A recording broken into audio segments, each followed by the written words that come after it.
Hey guys, T-Bolt here. We're going to be doing some commentary over one of my EBR games I had yesterday. I was asked to do some light tank videos along with doing commentary over the videos besides just continually posting replays, to the website here, to YouTube. So I'm going to be running the EBR 75 FL10 in this battle. I want to talk about a few of the key points of playing a light tank, and we'll go through these real quick. And then we'll jump into the replay so we can talk that battle through and why I did what I did. So when you're playing a light tank, in my opinion, you want to maximize your concealment and maximize your view range. Those are very, very important when you're playing a light tank.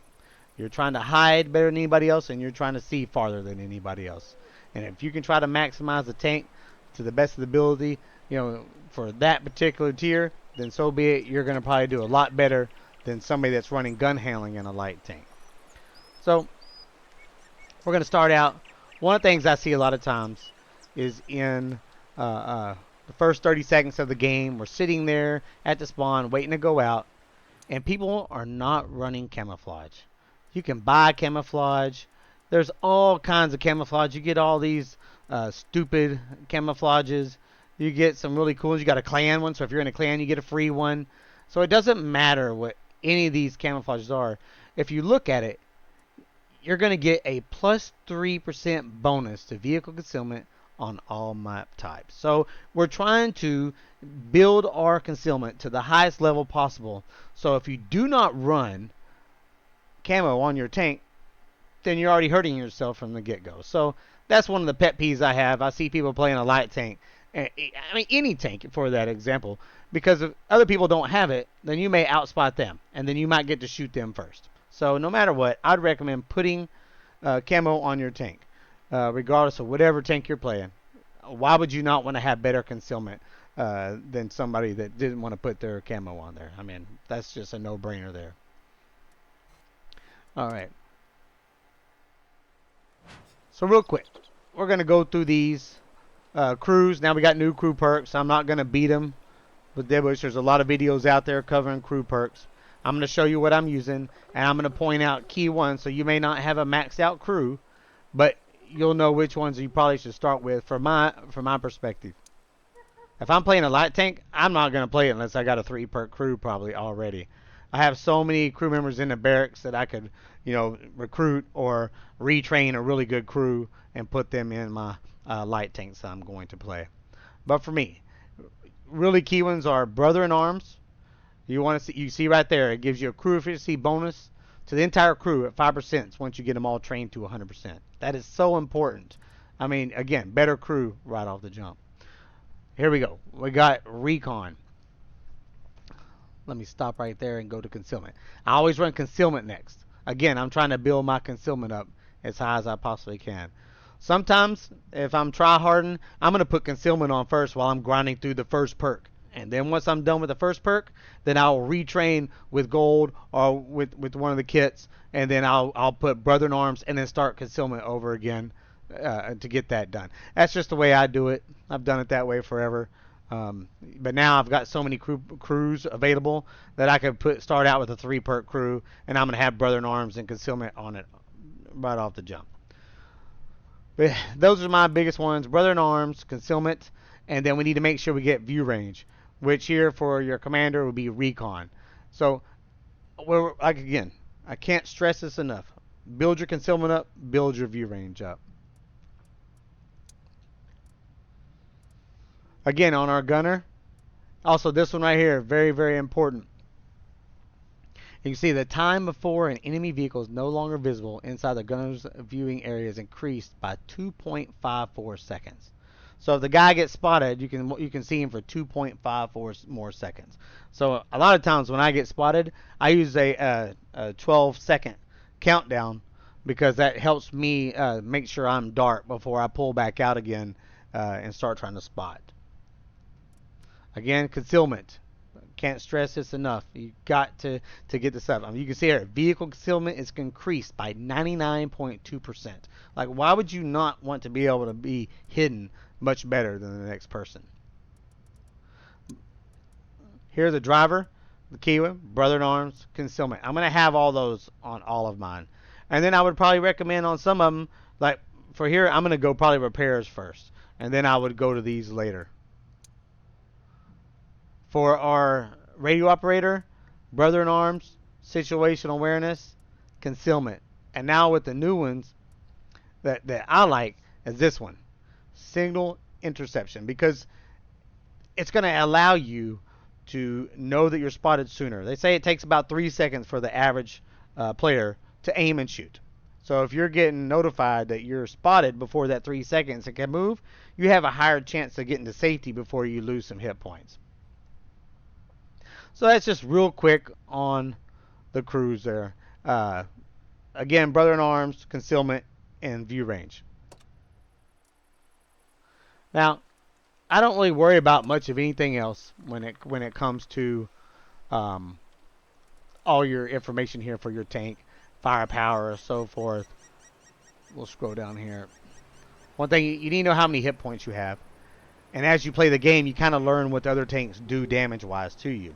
So minus ammo racks, and catching fires or whatever, you need to know, like, okay, this tank's like a Barras, going to hit me for 350 probably, or something like that per shot, Maybe he can high roll you, maybe low roll you, whatever. But about 350 per shot. So I know I can take 2 shots from a Barras, which I don't want to, but I can take 2 shots from a Barras, for example. I'm just using that as a straight up example of how much you should be thinking about your hit points and how much you can give up when you're doing certain things. Because I always say you have to get your hit points in the game just as much as you do your gun in the game. It's very important. Okay, you'll see here on a lot of tanks, especially like a heavy tank, you really want to get your suspension repair time down. Because in a heavy tank, you're going to be lit a lot. But in a light tank, even though I got repairs on my crews, you can still see suspension repair time is 11.79 for the EBR here since it's a wheeled vehicle. And everybody knows that you shoot a light tank like an EBR, Tier 10, Lynx, Tier 8s and stuff like that. You're going to hit the wheel a lot of times, and they'll slow them down in speed, but it doesn't really do any damage. It just wheels them. So if you can get these repair times down, that'll help you get back going full speed again quicker without constantly having to use a repair kit. Or if you've already used your repair kit and you're waiting on the cooldown, then you can get that back up faster and running. Okay, my biggest thing is the concealment and spotting. This section here is very important to me. You can see right here on my stationary moving, we have a 51.84 rating. That is really good, especially for the moving. I mean, it's one of the best you're going to find for moving. There's better tanks out there, and I will cover those later that have a better concealment than the EBR does as a stationary. Well, it won't beat the moving, but it'll beat the stationary. All right, so you need to know what your percentages are and how that can help you. You can see on here with the configuration the bonuses that you get that boost you up to that level. Here it is again. I was talking about trying to reduce your 6 cents going off, getting spotted notifications sooner. You can see that signal interception perk is there. That helps us. I mean, we're at 0.95 seconds faster, and the higher you get that, the better it is for you. If you read it, the parameter shows the delay before the commander identifies if your vehicle has been spotted by the enemy. The higher the value, the shorter the delay. So you really want to know as soon as you can in a light tank that you're spotted so you can try to get the hell out of Dodge before somebody shoots you. Now, with the view range on the EBR, and you'll notice this in the wheelie gameplay where people like to just YOLO in, spot something, run away. They're trying to use the speed of the vehicle to get them in and out of trouble really quickly. So you got to be careful with that. And you don't always have to play every map the same way. You can actually be a little more patient because you have such a high concealment. People have to get right on top of you in order to spot you. So you can keep that in mind when you're playing the EBR. I'm not sure what the Lynx is. I'm sure it's probably close. But you have to play cautiously a lot of times on a bunch of these maps. And as a light tank, you want to stay bushed up and spot for your team and let them do the damage. But in an instance where you need to get out and be that active scout, this wheelie kind of vehicles, those are the ones that do it in.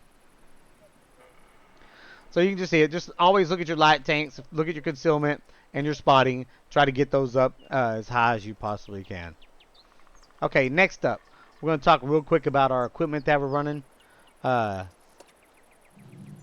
you'll notice down here at the bottom, we have a spotting slot for our scouting here. Standard equipment from the scouting category will be more effective if mounted in this slot. So, as you can see, all these that have the same icon for scouting, then those can go into that slot. Now, this is only working for a standard piece of equipment. It does not work for your bounty equipment. It does not work for your bond equipment. It does not work for your experimental equipment, okay? Only the slots, whenever you have it, like on some other tanks, you have that field mod done and it gives you the extra slot here, then you have to use a standard piece of equipment that matches that particular field mod that you got on there. For this one, scouting in our first slot. So I use Commander's Vision System in the first slot to get our bonus. Now, if you're going to be running any of these bounty equipment, bond equipment, or experimental equipment, it doesn't matter where you put them. There's no bonus whatsoever. So you can't put a bond optics here and think you're going to get a bonus. It doesn't give you one, okay? Only standard equipment. I can't stress that enough. A lot of people here think that you can put those in different slots and get bonus. No, you cannot. Standard equipment only gets the bonus. Okay. Again, we're doing camouflage and view range. That's what our concealment and view range. That's what we're trying to do here. So we're going to run our bounty exhaust system here. So with the low noise exhaust, definitely don't want to switch that up. With the low exhaust, you can see here, +9 concealment of a stationary or moving vehicle. And then, of course, we got our optics here. Running the bond optics to maximize my view range. 13.5% to view range. So, again, I've done everything I can to boost my view range and my concealment. Next up, I'm running the directive for the camouflage. Our natural cover improves perk concealment. That's exactly what you want. More concealment. It says right there, because since my crews are already trained up in concealment, it tells me grants an additional 10% to vehicle concealment. I mean, that's huge, man. I use that a lot. I use that on a lot of my crews more than anything else because I'm trying to hide and use concealment to my advantage. I will bush up. I will double bush. I try to play the bush game a lot. So that way I can hide from you. You see people complaining about invisible tanks? That's because they're using concealment. They are trying to boost their concealment and use the bushes, use the spotting mechanics to their advantage. And it's not that they're cheating or something like that. I'm sure there's cheaters out there, but I'm just saying in general, they're using the bush mechanics to stay invisible from you.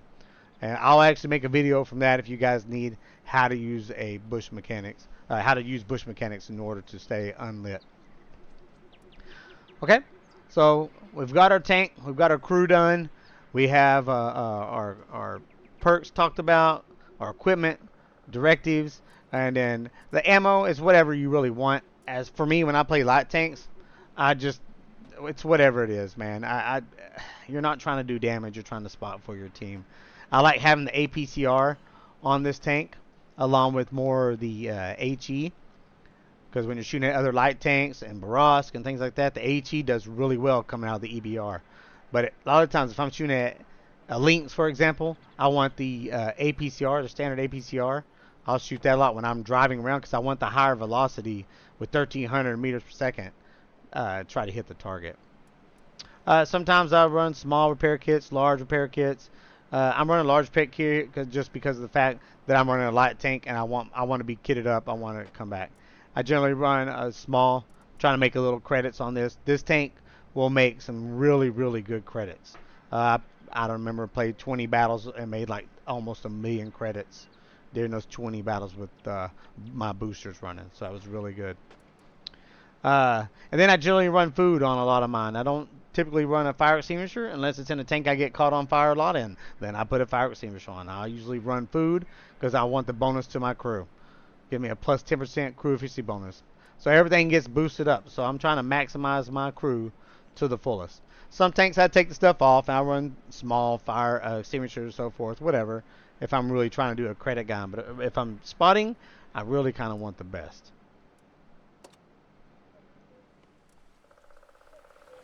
Alright, I believe that's it. As far as the breakdown of our tank, we'll go ahead and get this replay going and kind of talk through how we're going to go through the game. It's a pretty quick game. I was able to spot for my team, and they did their damage. Again, I was paying attention to what was behind me, and they took care of business. So I'll break that down for you here in just a second.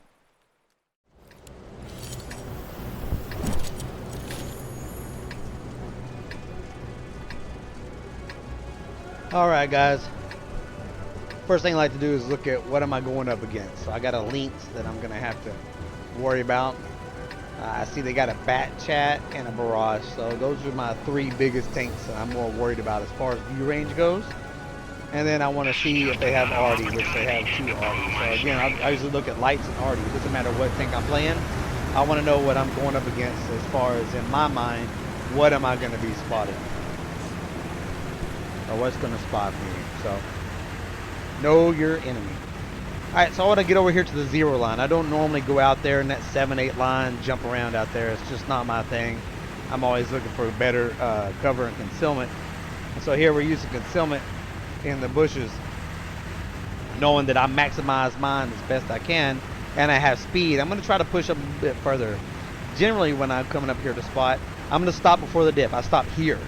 But instead, since I'm fast, I keep moving up. Now, I hit this tree in front of me, which I was a little bit pissed off because we want the element of surprise. We don't want them to know where we are. So, unfortunately, I hit that tree. So, if they saw it, they know where I am. Okay, so you can see the blue proximity circle around my tank on the mini map here. And I want to make sure I keep the enemies out of that circle at all times. I do not want to be proxied by them. If that Barras was running optics and commander's vision, more than likely he would have spotted me. But again, if you look at the mini map and you're watching me, you see I'm keeping those tanks out of my proximity circle. I do not want to be spotted. I know I have like 5-6 tanks behind me. I've got plenty of firepower. I do not need to shoot. My job is to spot and give these guys something to shoot at. So all I do is keep trying to keep them lit. I want the enemy lit as much as I possibly can. If I keep them permalit, then they'll think they're dark and they'll pull up and make a mistake, and the guys behind me will take care of it. Another thing, you gotta have the patience. You can't shoot, man. As much as you want the tank dead, you can't shoot. If you're trying to spot, you just cannot shoot. If I was to shoot that Barras right now, I'd be lit and dead within a second.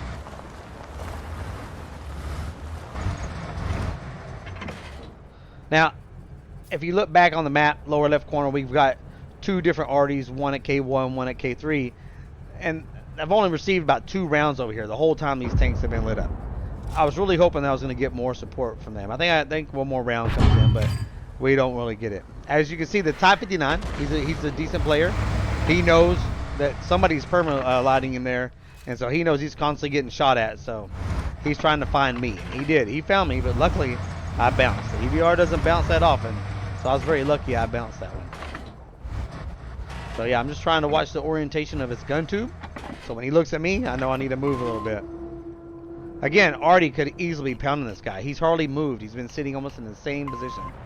Now, my teammate and another player are moving up, which I wish they would not have done. They end up giving up a bunch of hit points for no reason. If they would have waited a little bit longer, then we could have got this 59 out.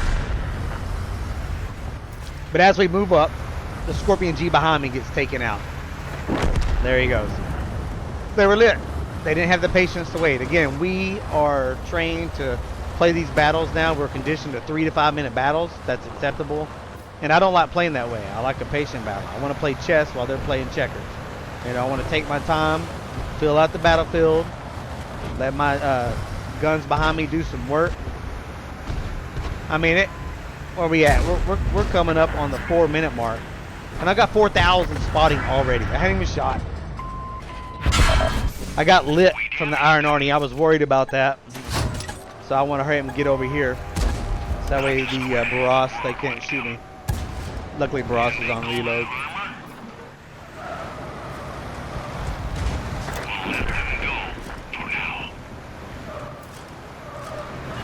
The game's over. I mean, it's 8-1. We dominated our side by spotting for them and not dying. They just farmed them. It was easy. We lost 1 tank on our side. Now everybody can just run around freely and finish up the game. And this is where, as a light tank, this is when you want to start trying to get damage in. Use your view range. Go to their spot, you know, get your shots in. Start trying to get some damage now. Right now I'm driving backwards. That's another thing, is the EBR, you better know how to drive backwards. And if you're into the wheeled light tanks and you're not very good at it, get a buddy. Go drive in, get on a map in a training room and go drive around and practice before you actually get into a battle. I was a little disappointed there with Artie hitting me. I'm not a fan of Artie at all. Sometimes you need it in the game, but I wished it was not. Personal opinion. Plus I get hit by it a lot.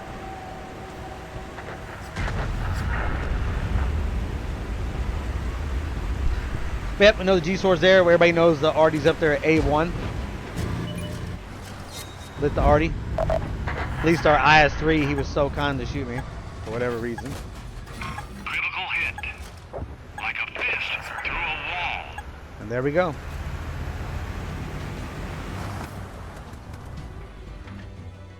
And that's it, guys. It's just patience. Maximize view range. Maximize your concealment. Always have a plan of where you're going to go when you get shot. You know, if you get lit, you got to have a place you can go to. And again, know what's behind you. If you're a light tank, you need to know that, hey, I've got support behind me. So even if you do get lit and die, as they're shooting at you, then you will spot them. And then your guys can at least return fire and hopefully can make them pay more than what they did to you, you know? So if you guys want to see more videos like this, please let me know. I'll be happy to make more videos with different tanks. I am going to focus on making more light tank videos, and so we can have some different types of light tanks, and they're all going to be basically the same kind of setups, same pretty much equipment. I mean, that's how I'm going to run them. You want to make sure, again, and I can't stress this enough, don't sit on the red line. Don't be sitting behind your tanks. If you're a light tank player, your responsibility is to spot for your team. If you're out for win 8 and that's what you're doing, so be it. I mean, again, it is just a game and you can play it however you want to play it. But I would recommend when you hit battle, it's a 15 versus 15 team battle, and play with your team and try to win. You'll probably get more enjoyment out of the game. And if you want to learn more, message me in game, and if I have the time, I'll be more than happy to link up with you, bring you on my clan comms, train you. You know, I really enjoy helping people learn the game better, and so I figured this is my time to give back and try to make some of these videos to help people out. So if you got anything out of this video, please hit the like button for me. Subscribe to my channel. I think if my channel can get bigger, my end goal is to give back to the WOT community by giving out gold packages and premium tanks at a very high rate. That's all I really want to do. I'm not doing this for money or anything else for myself. I'm just doing it because I played this game for 12, 13 years, and I wished people would quit being so toxic and actually try to help, you know, the inexperienced players, these new players that try to come in here, or even the challenge players, you know, by helping them do settings on their tanks, you know, playing the different tanks, play styles, and so forth. So again, more videos to come, guys. Hopefully you'll stick around, check out my videos, and I will catch you guys on the flip side. Thanks for watching.